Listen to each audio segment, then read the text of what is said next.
So hello guys, welcome to our channel. मेरा नाम है समीर और मेरा नाम है अली। आज की जो वीडियो हम रिएक्ट करेंगे am I going to Bigg Boss Dhruv Rathi.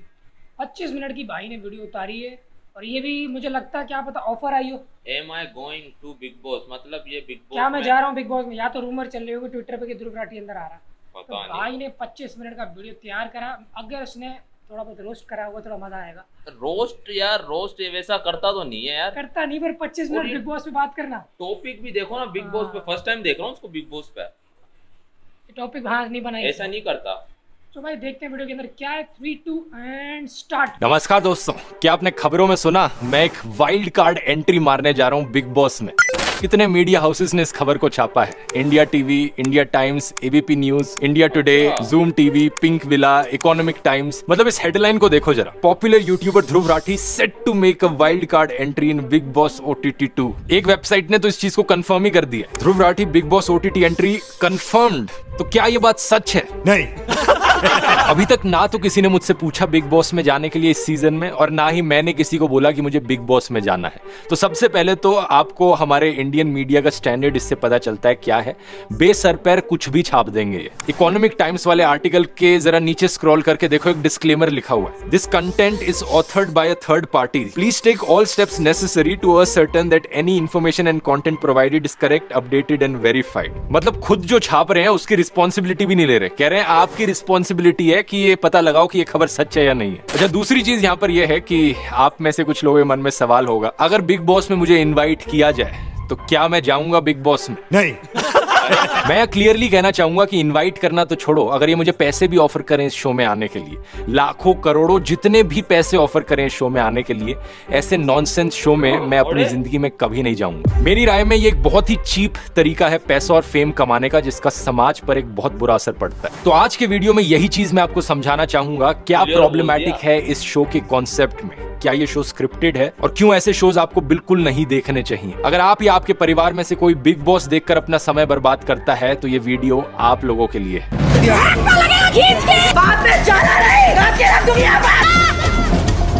अब ये खबर आ रही है कि famous YouTuber Dhruv Rathee Bigg boss में वाइल्ड कार्ड एंट्री ले सकते हैं। एक समय पर यह लड़का सिद्धार्थ यादव, इसने एक YouTube वीडियो बनाया था जिसमें इसने कहा कि हमारे देश में कितने वेले लोग हैं कि वो सलमान खान की फिल्में देखते हैं जिनका कोई सर पैर नहीं होता। हमें ये अंदाजा होता है कि हमारे देश में कितने खाली बैठे हैं जिनको ऐसी मूवी देखने में मजा आता है, जिन मूवीज का ना कोई सर है पैर है। पर सल्लू भाई की मूवी है, 1000 रुपए की टिकट हो, भाई की मूवी है, देखनी है तो देखनी है। बात कहीं ना कहीं ठीक कही थी कि हमें कोई ऐसा कंटेंट नहीं देखना चाहिए जिसमें कोई इंटेलेक्चुअल चीज या प्रोफाउंड चीज नहीं होती, जिसमें कोई सर पैर नहीं होता। वो अलग बात है कि अब ये खुद जाकर बिग बॉस के घर में खड़ा है। बेवकूफ का बच्चा सामने खड़ा हूं, नहीं छुपाऊंगा, उखाड़ ले। भाई ऐसा रूल होता ना तो उखाड़ भी लेता हूं। लेकिन बात ये भी सच है कि बिग बॉस इसी टाइप के लोगों के लिए सबसे फिट जगह है। ऐसे ही लोग डिजर्व करते हैं बिग बॉस में जाना, और इनफैक्ट जीतना भी। मुझे यकीन है कि ये शो को जीत भी सकता है, क्योंकि कुछ स्पेसिफिक क्वालिटीज हैं जो इस शो के कॉन्सेप्ट में चाहिए होती हैं, जिसके बेसिस पर ये पूरा शो चल पाता है। आगे मैं आपको ये वीडियो में बताता हूं, लेकिन पहले इतिहास जानते हैं इस शो का। कहां से इस शो की शुरुआत हुई थी? साल 1949 में राइटर जॉर्ज ऑरवेल ने एक लेजेंडरी नॉवल पब्लिश करी थी जिसका नाम था 1984। इस किताब में एक डिक्टेटर डिस्टोपियन सरकार की बात करी जाती है, जिसे हेड किया जाता है एक अनजान बिग ब्रदर के द्वारा। हर जगह पोस्टर्स लगाए जाते हैं, big brother is watching you. जो हमारी डिक्टेटर सरकार है उसकी नजर हमेशा आप पर है। साल 1999 में नेदरलैंड्स देश में कुछ लड़कों ने एक सिमिलर कॉन्सेप्ट लिया इस नॉवल से और उसे एक टीवी शो में बदल दिया, जिसको नाम इन्होंने दिया बिग ब्रदर।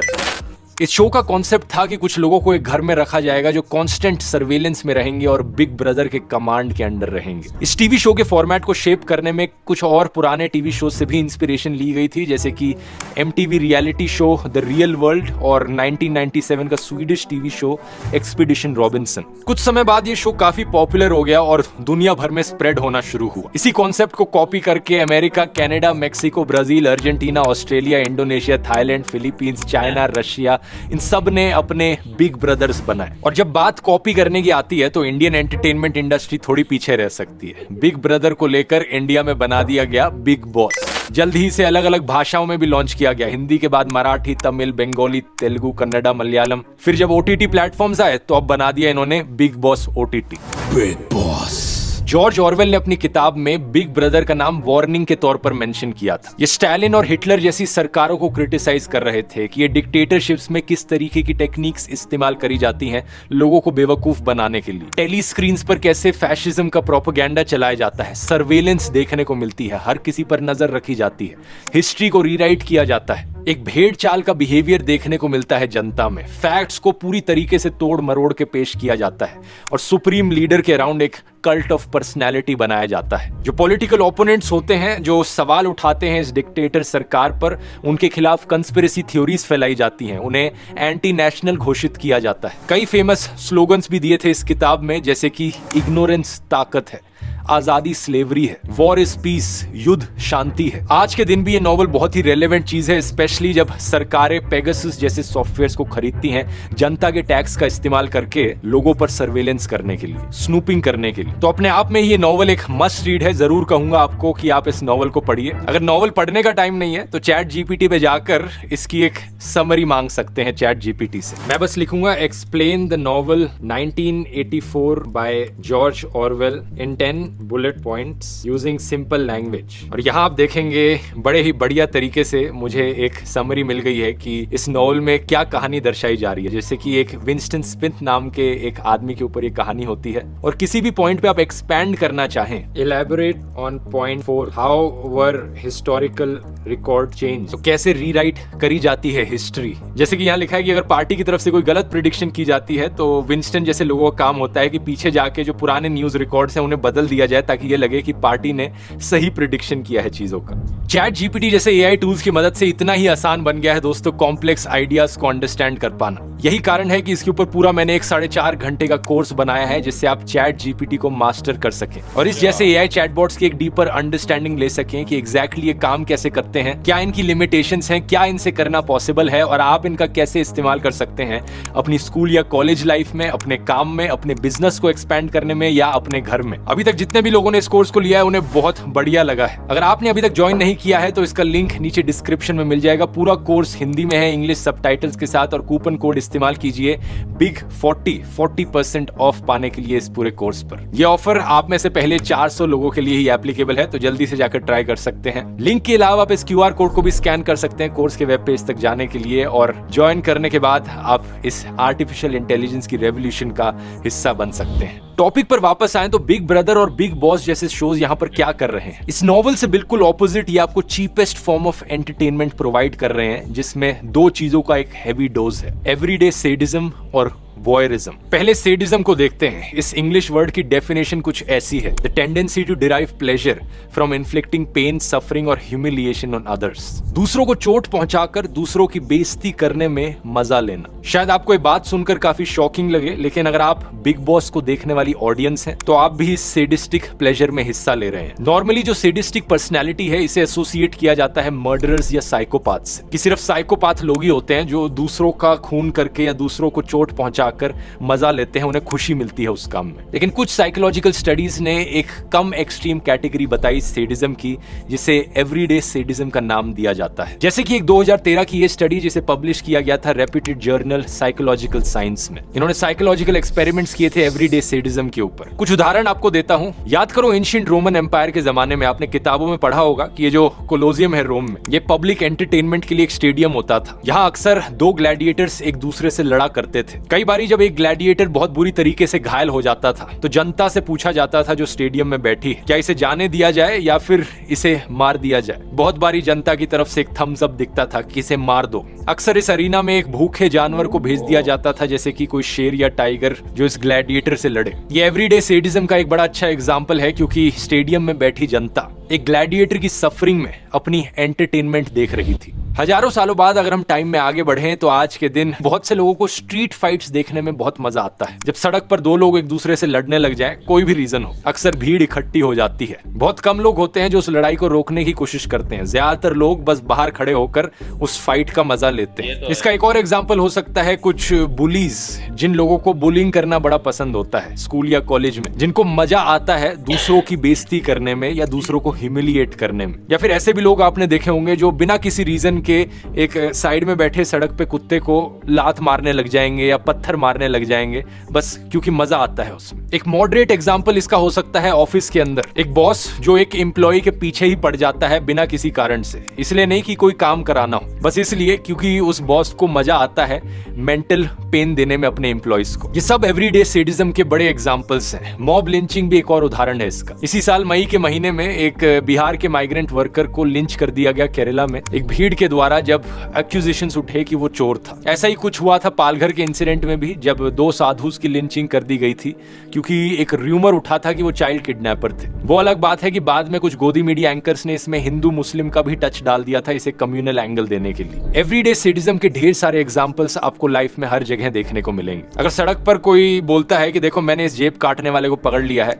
4 लोग वहां आकर उसे पीटना शुरू कर देते हैं। वो अपनी तरफ से जस्टिफिकेशन देते हैं कि मैं इसे इसलिए मार रहा हूं क्योंकि इसने जेब काटी है, लेकिन असलियत में ऐसी चीजों में कारण यही होता है, एक सैडिस्टिक प्लेजर डिराइव करना किसी और को मारकर। यही एवरीडे सैडिज्म आपको पॉलिटिकल बाइनरीज में भी देखने को मिलता है, जैसे कि जब जर्नलिस्ट विनोद दुआ का देहांत हुआ था, एक ग्रुप ऑफ लोग थे जो खुशी मना रहे थे इस चीज पे। दूसरी तरफ जब न्यूज एंकर रोहित सरदाना का देहांत हुआ था, दूसरी साइड के कुछ ग्रुप ऑफ लोग थे जो इस पर खुशी मना रहे थे। अब दोनों लोगों के काम को क्रिटिसाइज करना एक चीज होती है, लेकिन उनके देहांत को लेकर एक सैडिस्टिक प्लेजर लेना, उनकी मृत्यु में अपनी खुशी देखना, ये सैडिज्म का बड़ा अच्छा एग्जाम्पल है। लोग अक्सर बहुत सी जस्टिफिकेशंस देते हैं एवरीडे सैडिज्म के नाम पर। कोई कहता है कि ये नेचर का जस्टिस है, कोई कहता है ये तो कर्मा है, लेकिन एक्चुअली में ये सब सैडिज्म है। लोगों को सैडिस्टिक प्लेजर मिलता है जब वो किसी को इंसल्ट होते हुए देखते हैं या किसी को ट्रोल होते हुए देखते हैं। पूरे के पूरे यूट्यूब चैनल्स अक्सर इसी पर बने हुए हैं, जिनके हर एक वीडियो में किसी ना किसी को इंसल्ट किया जाता है, किसी को गाली दी जाती है या किसी को बुली किया जाता है। अब मैं यहाँ पर पूरे रोस्ट फॉर्मेट को क्रिटिसाइज नहीं कर रहा हूँ, क्योंकि रोस्ट वीडियोस बनाना एक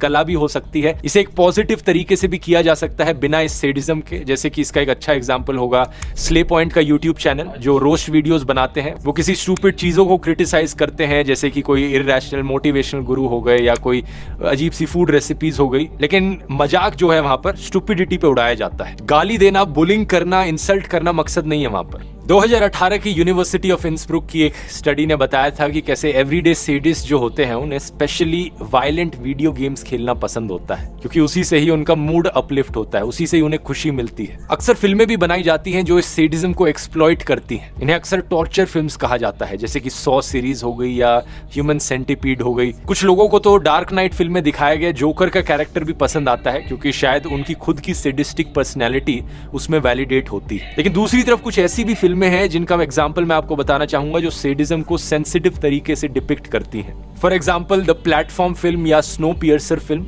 वो सोशियो इकोनॉमिक सिस्टम को क्रिटिसाइज कर रही हैं, वायलेंस दिखा रही हैं, लेकिन उसे ग्लोरीफाई नहीं कर रही। और फाइनली अगर हम बिग बॉस पर आए, बिग ब्रदर और बिग बॉस जैसे टीवी शोज भी इसी एवरीडे सैडिज्म को एक्सप्लॉइट करते हैं, इसी चीज को ये अपीज करने की कोशिश करते हैं। इनका फॉर्मूला है कि लोगों को ये बकवास देखनी पसंद है, उन्हें ये बकवास दो। और सही बताऊं तो बिग बॉस में ये एवरीडे सैडिज्म एक नेक्स्ट लेवल पर पहुंच जाता है। कंटेस्टेंट्स हमेशा एक दूसरे से लड़ाई करते हैं, अक्सर फिजिकल फाइट्स होती हैं, लोग एक दूसरे के ऊपर बर्तन फेंकते हैं। एक केस में तो एक कंटेस्टेंट ने बॉइलिंग पानी फेंक दिया था दूसरे के ऊपर, धक्का मुक्की होती है। एक केस में एक कंटेस्टेंट ने चोक स्लैम किया था दूसरे कंटेस्टेंट को।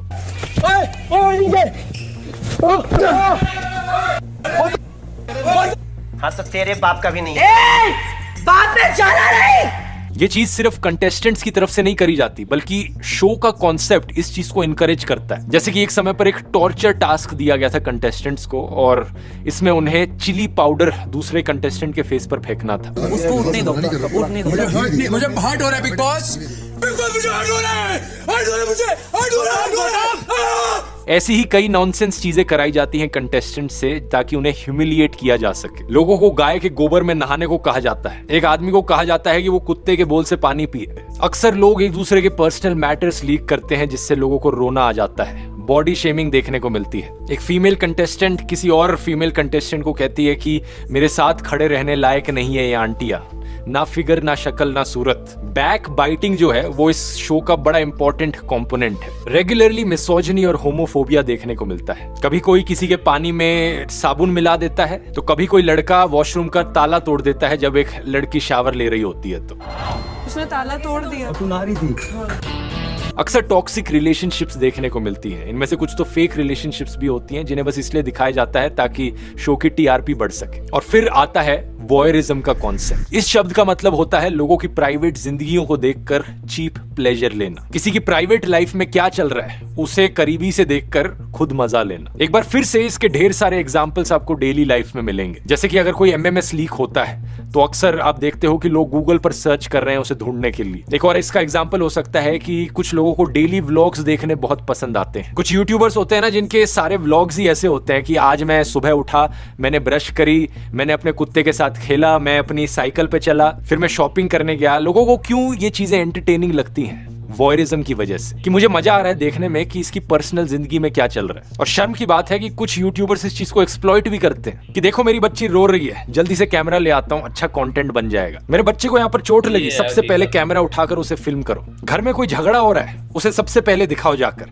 ताकि कंटेंट मिले। बहुत से लोग अक्सर एक dangerous one sided para social relationship भी बना लेते हैं ऐसे डेली व्लॉगर्स के साथ। बच्चों को स्पेशली अलाउ नहीं किया जाना चाहिए मेरी राय में कि वो ऐसे डेली व्लॉग्स देखें। बच्चों का ब्रेन क्योंकि फुली डेवलप नहीं हुआ है तो ये वॉयरिज्म की जो चीज है ये उनके लिए काफी खतरनाक हो सकती है। इसका एक और मॉडरेट सा एग्जांपल है सीसीटीवी फुटेजेस। लोगों को बड़ा मजा आता है देखने में जब सीसीटीवी पर कोई चोर कैप्चर किया जाता है, किसी का कोई मर्डर हो जाता है या कोई आतंकवादी हमला होता है, कोई रोड एक्सीडेंट होता है। मीडिया हाउसेस भी अक्सर इन फुटेजेस को अक्सर टीवी पर चलाया करते हैं। तो एवरीडे वॉयरिज्म एक सर्वेलेंस स्टेट में ऑब्वियसली बढ़ जाता है। तो फिर से अगर बिग बॉस की बात करें तो इस एवरीडे वॉयरिज्म को एक्सप्लॉइट किया जाता है बुरी तरीके से बिग बॉस के द्वारा। बिग बॉस 16 में 98 कैमरास लगाए गए थे घर के अंदर, और अब अलग ही लेवल की पागलपंती हो रही है वॉयरिज्म को लेकर। कंटेस्टेंट्स को अक्सर 24/7 मल्टी कैमरा से रिकॉर्ड किया जाता है और ऑडियंस को भी मौका दिया जाता है कि वो 24/7 लाइव फीड देख सके। 3 में से कोई भी कैमरा चुन सके कि भाई क्या चल रहा है वो खुद ही से ही देख पाए। और जैसा कि आप जानते हैं देश में इतनी बेरोजगारी है कि बहुत सारे लोग बैठे हैं जिनके पास और कोई काम नहीं है तो इसी को ही देखना शुरू कर दिया। इन्हीं कैमरास की लाइव फीड को देखकर यहाँ पर थोड़ा वॉयरिस्टिक प्लेजर ले लिया जाए। लोग अक्सर पर्सनल सीक्रेट्स जो होते हैं वो अपने करीबी दोस्तों के साथ, बेस्ट फ्रेंड्स के साथ शेयर करते हैं, लेकिन यहाँ पर लोगों को कहा जाता है कि अपने पर्सनल सीक्रेट्स नेशनल टेलीविजन पर बता दो सबको, कंटेंट मिलेगा, टीआरपी मिलेगी। और कमाल की बात तो ये है कि इस रियलिटी टीवी शो के बारे में शायद कुछ भी रियल ना हो। कंटेस्टेंट्स को पता है कि उन्हें 2400 घंटे रिकॉर्ड किया जा रहा है इतने सारे कैमरास के द्वारा। तो क्या कोई भी कंटेस्टेंट यहाँ पर अपनी नेचुरल स्टेट में बिहेव करेगा? क्या आपका बिहेवियर वैसा ही होगा जैसा नॉर्मली होता है? बिल्कुल भी नहीं। हर कोई किसी ना किसी लेवल तक सेल्फ कॉन्शियस तो होगा ही। दूसरा, यहाँ पर एक आर्टिफिशियल कॉम्पिटिटिव सेटअप बनाया जाता है इस शो में कि नेचुरली आपको दूसरों को इंसल्ट करना पड़ेगा, बैक बाइटिंग करनी पड़ेगी अगर आपको ऊपर उठना है तो। बिग बॉस के घर में इसे परफॉर्मेंस कहा जाता है। ये जो इंटरैक्शंस लोगों के बीच में हो रही हैं, क्या ये नेचुरल इंटरैक्शंस है जो असल जिंदगी में होंगी? असल जिंदगी में अगर इतने सारे लोगों को घर में रखा जाएगा शायद ही कोई लड़ाई होगी किसी के बीच में। यहाँ पे जबरदस्ती ऐसे सेटअप्स किए जाते हैं कि लोगों के बीच में आर्ग्यूमेंट्स हो, लड़ाइयां हो। सच बात यह है दोस्तों कि दुनिया इतनी बेवकूफ नहीं है। हालांकि मैंने आपको एवरीडे सेडिज्म और एवरीडे वॉयरिज्म के ढेर सारे एग्जांपल्स बताए, लेकिन ज्यादातर लोग ऐसे नहीं होते। बहुत से इंटेलेक्चुअल, वेल बिहेव्ड, डिग्निफाइड और कंपैशनेट लोग भी होते हैं दुनिया में। जैसे कि डॉक्टर विकास दिव्या कीर्ति का एग्जांपल ले लो, जिन्होंने ढेर सारे एजुकेशनल वीडियोस बनाए हैं फिलोसॉफिकल टॉपिक्स पर। या फिर एक्टर और एक्ट्रेसेस में बात करी जाए तो कौनकना सेन का एग्जांपल ले लो, जिन्होंने बढ़िया परफॉर्मेंस दी है इतनी सारी अलग अलग फिल्मों में। लेकिन बिग बॉस के 17 सीजन्स में आपने एक भी इंसान डॉक्टर विकास दिव्या कीर्ति या कौनकना सेन जैसा नहीं देखा होगा। एक तो यही है कि अच्छे लोग कभी भी इस तरीके के चीप शो में जाएंगे ही नहीं, लेकिन दूसरी बात यह भी है अगर कोई अच्छा आदमी चला भी जाए इस शो में तो उसे जबरदस्ती प्रोवोक किया जाता है कि वो भी इसी सेडिज्म और वॉयरिज्म का हिस्सा बने, कंट्रोवर्सी क्रिएट करे, लोगों को इंसल्ट करे। अगर नहीं करेगा तो उसे बाहर निकाल दिया जाएगा। बिग बॉस 8 में एक पार्टिसिपेंट आए थे सुशांत दिविचकर नाम से, एक model, singer, dancer, psychologist, winner of Mister Gay India 2014। इनको बिग बॉस के घर से बहुत ही जल्दी निकाल दिया गया था। बाद में इन्होंने एक इंटरव्यू में कहा था कि मेरे पास घर पर 500 से ज्यादा किताबें, मैं बहुत ज्यादा पढ़ता हूँ, मेरा IQ 147 है। लेकिन दुख होता है बताकर कि बिग बॉस 8 के कंटेस्टेंट्स का कलेक्टिव IQ रूम टेम्परेचर से भी कम है। सुशांत जितने भी टाइम वहां रहे उन्होंने किसी से कोई लड़ाई नहीं करी, बस अपने गाने और डांस के रूटीन पर लगे रहे। लेकिन इस तरीके से टीआरपी नहीं मिलती। टीआरपी तो तभी मिलती है जब कोई झगड़ा हो रहा हो, लड़ाई हो रही हो एक दूसरे के साथ। भोजपुरी स्टार खेसारी लाल यादव कंटेस्टेंट थे बिग बॉस 13 के। इन्हें भी बड़ी जल्दी घर से बाहर निकाल दिया गया था और जब इन्होंने इंटरव्यू दिया टाइम्स ऑफ इंडिया को तो इन्होंने कहा कि जो शो का फॉर्मेट है वो इन्हें सूट नहीं करता। इंसान शैतान बन जाते हैं इस घर के अंदर, और इस शो में अगर आगे बढ़ना है तो लोगों को गालियां देकर इंसल्ट करके ही बढ़ा जा सकता है, ये इनका कहना था। वहां मैं शैतानों के बीच में था, वहां इंसान के रूप में सबके सब शैतान ही हरकत कर रहे थे, और वहां इंसान कोई है ही नहीं यार, क्या बोलेगा कोई। बिग बॉस सीजन 4 के कंटेस्टेंट राहुल भट्ट ने एक इंटरव्यू में कहा था, I can't provide entertainment to viewers at the cost of making a fool of my self. Channel मुझे शो पर क्यों रखना चाहेगा अगर मुझे लेकर कोई कंट्रोवर्सी या रोमांस नहीं हो रहा है तो देखकर तो ऐसा ही लगता है कि यहाँ पर कोई पब्लिक वोटिंग नहीं है, सिर्फ टीआरपी डिसाइड करती है कि किसे घर से बाहर फेंका जाएगा। बिग बॉस सीजन 9 के कंटेस्टेंट अमन वर्मा ने तो ये भी कहा कि एक प्री प्लान डील हुई थी इनकी प्रोड्यूसर्स के साथ कि ये सिर्फ 6 हफ्ते तक ही घर के अंदर रहेंगे। बिग बॉस 16 का एक संडे स्पेशल एपिसोड होस्ट किया गया था शेखर सुमन के द्वारा। उन्होंने कुछ कंटेस्टेंट को क्रिटिसाइज किया था, लेकिन व्यूअर्स ने उन्हें इस चीज को लेकर क्रिटिसाइज किया कि उन्होंने कुछ कंटेस्टेंट्स को पॉइंट आउट क्यों किया। तो उन्होंने इसके रिप्लाई में कहा कि एक गॉड डैम स्क्रिप्ट दी गई थी उन्हें, जिसे चैनल के द्वारा लिखा गया था और उन्हें उस स्क्रिप्ट को फॉलो करना था। बिग बॉस 4 की winner Shweta Tiwari, big boss 6 की कंटेस्टेंट आशका गोराडिया और बिग बॉस 11 की रनर अप हिना खान ने कहा कि ये शो हेवीली एडिटेड है। लंबी लंबी कॉन्वर्सेशंस को सिर्फ 2 लाइनों के तौर पर दिखाया जाता है शो में। जानबूझकर ऐसा दिखाया जाता है कि शो के कंटेस्टेंट्स के बीच में मिसअंडरस्टैंडिंग्स हैं, मिसरिप्रेजेंटेशंस हैं। आशका ने कहा था कि वो एक और फीमेल कंटेस्टेंट के हाथ पर एक हैंड बाम रब कर रही थी जब एक एलर्जिक रिएक्शन हुआ था, लेकिन शो के एडिटर्स ने एडिटिंग ट्रिक्स का इस्तेमाल करके चीजें आधी ही दिखाई और ऐसा दिखाया गया कि वहां पर वो एक लेस्बियन हो। बिग बॉस 7 की कंटेस्टेंट शिल्पा सकलानी का कहना है कि शो स्क्रिप्टेड नहीं है, लेकिन हर किसी को पता है कि क्या करना होता है जीतने के लिए। वहां प्री रेक्विजिट्स होते हैं कि रिएक्ट करो, कंटेंट दो, लड़ो एक दूसरे से, अपना पॉइंट ऑफ व्यू दो, असर्टिव रहो। तो अगर हम इन एक्यूजिशंस को इग्नोर भी कर दें कि ये शो स्क्रिप्टेड है, अगर हम मान भी ले कि शो स्क्रिप्टेड नहीं है, कुछ चीजें तो बड़ी क्लियर है हमारे सामने। पहला, यहाँ पर कोई ऑडिशंस नहीं होते, कंटेस्टेंट्स को चूज किया जाता है शो के मेकर्स के द्वारा। किस बेसिस पर? देखकर तो लगता है मसाला के बेसिस पर। दूसरा, 24 घंटे की फुटेज को एक 50 मिनट के एपिसोड में एडिट किया जाता है। कौन से वो 50 मिनट दिखाए जाते हैं जिनमें सबसे ज्यादा मसाला हो। तीसरा, उस एडिट के बेसिस पर व्यूअर की जो परसेप्शन होती है उससे वोटिंग पे इन्फ्लुएंस पड़ता है। अक्सर रूल्स को भी बेंड किया जाता है। कई बारी कुछ वीकेंड्स पर कोई एलिमिनेशन नहीं किया जाता, कभी कभार कोई बाहर निकले गए कंटेस्टेंट्स को दोबारा से घर में बुला दिया जाता है, और कभी कभार कोई वाइल्ड कार्ड एंट्री करी जाती है। सब कुछ शो के मेकर्स डिसाइड करते हैं मसाला के बेसिस। चौथा, जो शो में दिए गए टास्क हैं वो भी शो के मेकर्स के द्वारा डिसाइड किए जाते हैं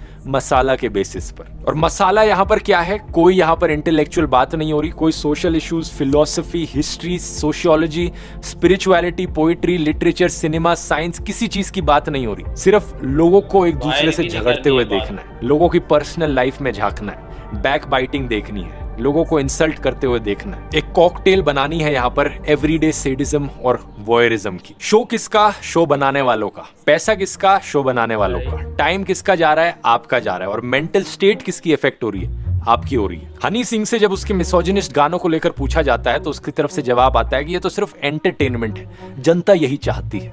अगर बिग बॉस के शो मेकर से आप पूछोगे कि ये क्या दिखा रहे हो जनता को, तो उनकी तरफ से भी जवाब यही आएगा। सेम जुमला दिया जाता है कि ये तो भाई एंटरटेनमेंट है, जनता ये चाहती है इसलिए हम उसे दिखा रहे हैं। Entertainment, entertainment, entertainment.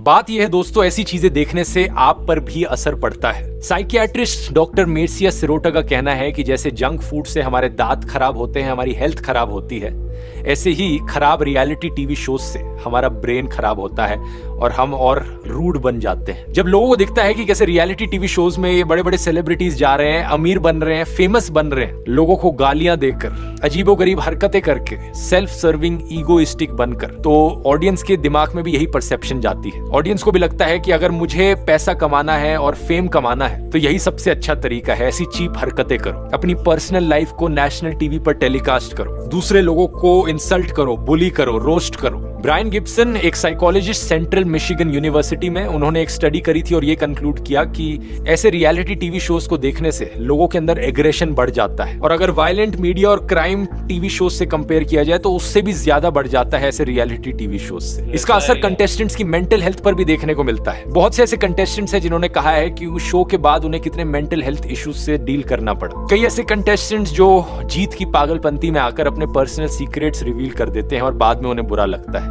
कुछ ऐसे कंटेस्टेंट्स जिन्हें पब्लिक की आंखों में एक विलन बना दिया जाता है, हालांकि असल जिंदगी में वो इतने बुरे नहीं होते। फिर जो पब्लिक क्रिटिसिज्म लोगों को झेलना पड़ता है शो में आने के बाद, उसको लेकर भी बहुत सी एंग्जाइटी सहनी पड़ती है कंटेस्टेंट्स को। शमिता शेट्टी, साना खान, कुशाल टंडन, निक्की तंबोली, कविता कौशिक, शालीन बनौत, राहुल वैद्य, हिमांशी खुराना, अपूर्वा अग्निहोत्री, शिल्पा शकलानी, ये सारे उन लोगों के एग्जाम्पल्स हैं जिन्होंने मेंटल हेल्थ इश्यूज फेस किए शो में जाने के बाद, और शो के बाद इन्हें थेरेपी लेनी पड़ी। तो इसलिए आप सब लोगों से गुजारिश है कि अपने दिमाग को डस्टबिन की तरह ट्रीट मत करो। आपका दिमाग को डस्टबिन नहीं है कि कुछ भी कूड़ा डालते रहो उसके अंदर। जो कंटेंट आप कंज्यूम कर रहे हो उसे सोच समझ के चूज करो। जिस तरीके की एंटरटेनमेंट आप ले रहे हो, सोचो जरा उससे आपके ऊपर क्या असर पड़ रहा है, आपकी जिंदगी में उसका एक पॉजिटिव इंपैक्ट पड़ता है या नेगेटिव इंपैक्ट पड़ता है। और मैं ये नहीं कह रहा कि हर समय इंटेलेक्चुअल कंटेंट ही कंज्यूम करने की जरूरत। अगर आप नॉन इंटेलेक्चुअल एंटरटेनमेंट भी कंज्यूम करना चाहते हो, फिर भी जरा आप सोचो उसका इंपैक्ट आप पर पॉजिटिव होगा या नेगेटिव होगा। और ऑब्वियसली अपना टाइम अगर नई चीजें सीखने में लगाओगे तो उससे एक बहुत बड़ा पॉजिटिव इंपैक्ट पड़ेगा। अगर आप ChatGPT कोर्स ज्वाइन करना चाहते हैं मेरा,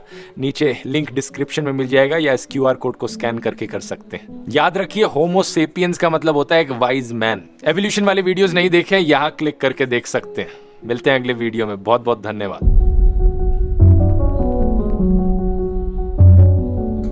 क्या भाई, क्या वीडियो बना इसने? हाँ, इसने तो मतलब यार कितना बोल दिया उसके बारे में, बिग बॉस के बारे में। बिग बॉस का पूरा अंतर पंतर इसने खोल के रख दिया। और नहीं तो जैसा इसने बोला कि यार मतलब वहां जाके मतलब लोग मेंटल हो जाते हैं ज्यादा कर। शालीन का मैंने देखा था, जो शालीन का वो था कि वो तो कुछ ज्यादा ही हो गया था वहां पर यार। वो तो बाकी मैंने तो पिछले सीजन से देखे नहीं। घर के अंदर लोग भी बोल रहे थे एक्टर एक्टिंग क्यों करता है भाई, तू 24 घंटे एक्टिंग क्यों करता है। और ये मेरे को शो ऐसा लगता है कि मतलब नो स्क्रिप्ट तो है ही नहीं इसके अंदर, ठीक है। इसमें ये स्क्रिप्ट ही है नहीं, मतलब जो चल रहा है मतलब वो स्क्रिप्ट बताऊंगा किस तरह से। हाँ, ये टास्क देंगे, हाँ वो टास्क है। अब ये इसमें हम कैप्टन किसको बनाएंगे, जो जिनको बताएगा तुमको ये करना है, तुमको ये करना है। अब इनको पता है लड़ाई किसके बीच में होने वाली है, तो ये टीम ऐसे डिवाइड करते हैं कि पता है मसाला इधर क्रिएट होगा और उस टीम में होगा। ये मैं तेरी बात सही है, ये सही मान रहा हूँ। लेकिन जो लोग अंदर हरकतें कर रहे हैं ना, लड़ाई कर रहे हैं, हाँ। ये कौन सी स्क्रिप्ट है? ये तो स्क्रिप्ट ये क्या है, उनको पता है अगर लड़ाई नहीं करेंगे तो इरिटेट। इसने क्या बोला, ये लोग फिर एक टाइम में कैमरा कॉन्शियस हो जाएंगे भाई। इनको आदत नहीं होगी 24 घंटे कैमरा के बीच में। और बिग बॉस ऐसा ही शो है। आदत भी नहीं है, पर उनको पता है अगर हम नॉर्मल बैठे जैसे घर पे होते हैं तो भाई हम नहीं टिकेंगे। ये शो ही पूरा ऐसा आपको बेवकूफ बनाएगा कि आपको पता ही नहीं चलेगा ये नॉर्मल नहीं है। यार ऐसे तो फिर MC स्टैन की एग्जांपल ले ले, पूरे शो में कुछ नहीं करा, एंड के अंदर तो शालीन के साथ करा, विनर निकला है। देख MC स्टैन का ये मैं मानूंगा कि उसने बाकी वो उसको कैमरा से फर्क नहीं पड़ता था उसको। तो यही तो कह रहा हूँ, ऐसी पर्सनालिटी दिखाओ ना अपनी रियल। ऐसी तो एक ही कोई मिल जाएगी। अभी ये जो था ना शुरुआत वाला, जो मिर्ची लगी हुई थी बिग बॉस में, क्या नाम है यार, गौतम गुलाटी। ये जो बंदा, ये तो कुछ अलग ही था। इसकी तो मैंने देखा ही नहीं इसका सीजन। ये बाबा यही विनर था, इसके साथ जो करा था ये तो मतलब सीरियस हो गया था क्या? चीख रहा था, मिर्ची लगा रहा है, आंखों में जा रही है बंदा। वो ये टास्क दिया था बिग बॉस ने। अबे ये पहली बार थोड़ी, ऐसे टास्क तो बहुत बार दिए। मतलब वो तो यार अब गाय की गोबर में लड़की को बिठाया हुआ। ये तो कुछ अलग था यार। अच्छा सुनो, खाने में अच्छा देखने वाला कैसे देख रहा है आज यार, वो देखने को मिलेगा कुत्ते के वो उसमें पानी पिएगा। तो सही बोला इसने, अपने दिमाग को कचरे की तरह इस्तेमाल नहीं करो भाई। ये मतलब सही तो है कुछ चीजें, लेकिन क्या बोले समझ ही नहीं आ रहा, खुद दिमाग ही हिला दिया। एक चीज तो नहीं, दिमाग नहीं हिलाया यार। एक पता हूँ तेरे को नहीं पता था ये शो ऐसा ही है। नहीं, मेरे को ये पता था कि टास्क वगैरह तो स्क्रिप्टेड है, मेकर्स के द्वारा है, ठीक है, लेकिन जो अंदर हरकतें होती है वो कैसे स्क्रिप्ट नहीं है? ये इल्म नहीं था, ये जो दिखाते हैं ये गलत है यार। वो तो है, मतलब कि जो मैं सोचता हूँ, जैसे भी जो अभी चल रहा है बिग बॉस OTT वाला, इसमें मैं ये सोचता हूँ कि रियल लाइफ में जो बेबी का ऐसी मतलब उठनी चाहिए हरकतें, रियल लाइफ में भी ऐसी होगी, मैं ये सोचता हूँ कभी। रियल लाइफ में यार कोई ऐसा नहीं, कोई नहीं चाहता कि मैं लड़ूं। वैसे फटे होते ही नहीं लोगों के, इधर आए दिन। और ऐसा ही अभी उसका था अर्चना का, जो बिग बॉस के घर के अंदर थी, वो बाहर कैसी बिल्कुल मीट बाहर नॉर्मल है, बाहर बिल्कुल अच्छे से बैठी। असल में ये घर जो है ना, वो कर देता है इंसान की पूरी पर्सनालिटी चेंज करता है। तो पता है भौंकना पड़ेगा, नहीं तो टिकेंगे नहीं बस उस तौर पे। और जिस तरह से इसने बिग बॉस को बयां कर दिया है ना भाई, आने वाली हिस्ट्री में कोई अगर लड़का बड़ा भी होगा ना, अगर इसने ये वीडियो देख ली, बोलेगा नहीं देखना भाई। मैं बहरहाल एक ही बात की एग्जांपल लूंगा, MC स्टैन की, ठीक है। वो पूरे सीजन में चुप था, एंड के 2 हफ्तों में उसने सिर्फ करा, उसके बाद विनर कैसे बन गया? मेरे को ये है। तेरे को लगता है कि ये क्यों विनर हुआ? क्यों? फैन के द्वारा। एक तो इसकी आवाम इतनी है कि हाँ। बिग बॉस ने बोला अगर इसको नहीं जिताएंगे ना तो हम पे गालियां पड़ेंगी जो हर साल पड़ती हैं। ये इन्होंने यार उसको नहीं जिताया उसको तो जिताया। इसमें तो फिर सीधा सीधा दिख रहा है एल्विश यादव। क्या बोला इसने? मुझे लगता है जो मसाला चाहिए वो एल्विश के अंदर है। हाँ, वो सीधा क्लियर सीधा बोला, दिख रहा है। क्लियर बोला। क्योंकि अभी देखना एल्विश फालतू की लड़ाई नहीं कर रहा, जहाँ कर रहा है वहाँ कर रहा है। उसको उसने क्या बोला, ये वो हाँ। बंदा है जो चैनल को चाहिए, मतलब जो हाँ। शो को चाहिए वो सही। इसके अंदर नजर आता है और इसके पास आवाम भी है। अब इसको मैं ही फिर करेंगे। ये बोलूंगा अगर एल्विश यादव विनर बन गया तो फुकरा इंसान जो शुरू से इतनी कर रहा है उसका क्या है योगदान? फुकरा इंसान शुरू से कर रहा है हाँ। पर एलविश कुछ और कर रहा है। कुछ ये- और कर रहा है कुछ ये और, भी। एलविश उससे एक कदम आगे, तो एक कदम बताऊं आगे। मैं एक एमसी स्टैन का नाम क्यों ले रहा हूँ? हम्म। मैं कह रहा हूँ जब ऐसी पर्सनैलिटी, इसलिए मैं बोल रहा हूँ कि मतलब कुछ करो भी नहीं लेकिन कुछ ऐसा करो मैं कैमरे से तुम्हारा को फर्क नहीं पड़ता हो, ऐसी पर्सनैलिटी दिखाओ। बिग बॉस मैं ऐसा भाई सोच रहा हूँ। बताऊं ऐसा मिलना बड़ा मुश्किल है बाबा। ये ऐसे शो ही लोग- ऐसा नहीं है। ऐसे लोग मुश्किल ये मिलते शो हैं। ही ऐसा नहीं है। एक तरह सीधा लफ्ज बोलूं भाई, सीधा लफ्ज बोलेंगे शो के अंदर घुसोगे ना चूतिया बनोगे, सीधी बात है। सीधी बात है, तुम्हें घर के अंदर बंद कर दिया जाएगा, ना फोन दिया जाएगा ना कुछ दिया नहीं यार, ये जाएगा। अब तो क्या है। करना? कुछ नहीं। शुगल मेला मारना। पर तुमको पता है शुगल ऐसा मारू कैमरा देख रही है मेरे ये को। पता ये वो वाले शुगल मेला आ रहा है यार। हाँ। ये गांव गोड में रात के टाइम आग वाग जला के चल रहा भाई। तूने वो चीज चेक करी? हाँ। वो एक पुरानी मतलब मेंबर थी, उन्होंने बोला कि मैं पीठ पे किसी से साफ करवा रही थी, वो भी लड़की थी, वो भी लड़की थी। हाँ। और उसको कट इस तरह किया गया है कि मैं लेस्बियन दिख रही हूँ उसके अंदर। अच्छा। वो उसने आर्टिकल था ना उसके अंदर बताया गया। अब उसने सही पॉइंट बोली, एक 24 घंटे तो बात करते हो, हाँ। उसको काट काट के 50 मिनट में मसाला लाया। दिखाने के लिए एक और तरह उसने का। बोला कि तुम्हारी बात यार बताऊँ क्या, किसने बोला था यार, हिना खान ने, पता नहीं किसने बोला था ये, कि हम बात इतनी करते हैं ये उसमें से 2 मिनट निकालते हैं हाँ। जिसमें ऐसा लगे ये इसको इसके बारे में नहीं पता, इसको इसके बारे में नहीं पता। अब हमको मतलब मजा है।